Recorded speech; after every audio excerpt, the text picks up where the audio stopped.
get started right now, I want to just throw this to Ken because you mentioned something about heavy lift and of it being kind of a us versus them battle. I was hoping you could state what you had just said a moment ago again for our viewers. Yeah, so I got asked a question about commercial crew or heavy lift. It's kind of been turned into a bit of an either or. In my mind, no, we need both. As a nation, we absolutely need both.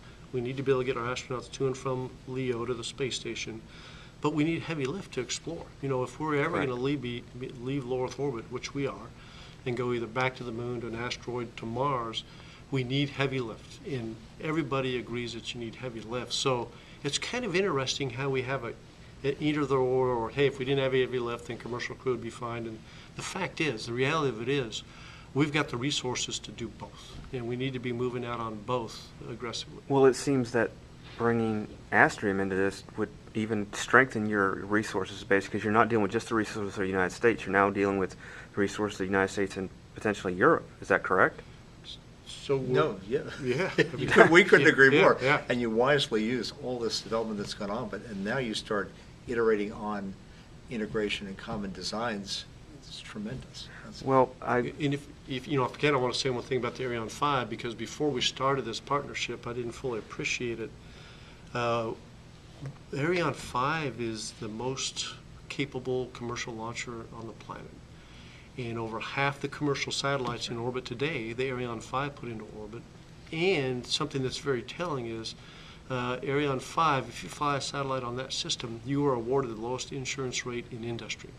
And that's a testament that their system is evaluated by the folks with money as being the most reliable that launches commercial vehicles. So you tie that core stage with this long-term proven capability of the 5-segment solid, and then come at it with the cost per pound to orbit and the human rating built in from both right at the start. It's a tremendous capability. Well, gentlemen, I'm looking at the red bar on my camcorder. I'm getting a little worried, but I want to kind of wrap. And you guys, as a regular reporter that comes out here, Ken, I've seen you, and I've seen this young lady to my right over here, Trina. Dave, you've always been bringing the Liberty launcher replica out here. It's obvious that the company has believed in it, and it's done so much that it's. I've got to say, I'm impressed. You say you funded it under your own internal funding, on your own monies. Would you like to talk, or just close for just a second, just how much ATK believes in the project? Yeah, and we do. And the fact is, it's easy to believe in it because once you start learning about Liberty, and I've seen this time and time again as people start learning more about it, how the excitement level goes up. And because I can sit here today and tell you, it is. I can't imagine, I don't know of a system that can rival our safety, reliability, performance.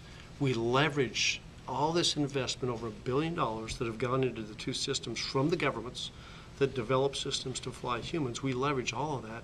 The international cooperation, we're extending the legacy from ESA and NASA on the International Space Station that firsthand was a wonderful and is a wonderful relationship.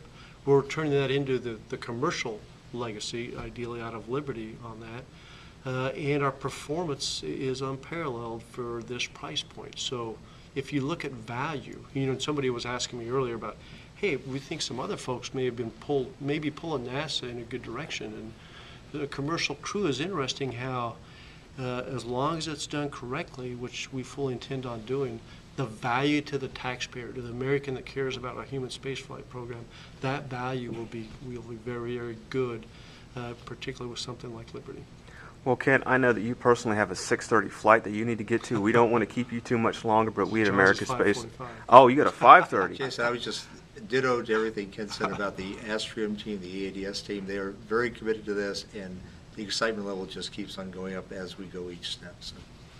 Well, we want to make sure you guys make your flights, but thank you for taking the time to talk to American Space. Thank you. Yeah, thank you.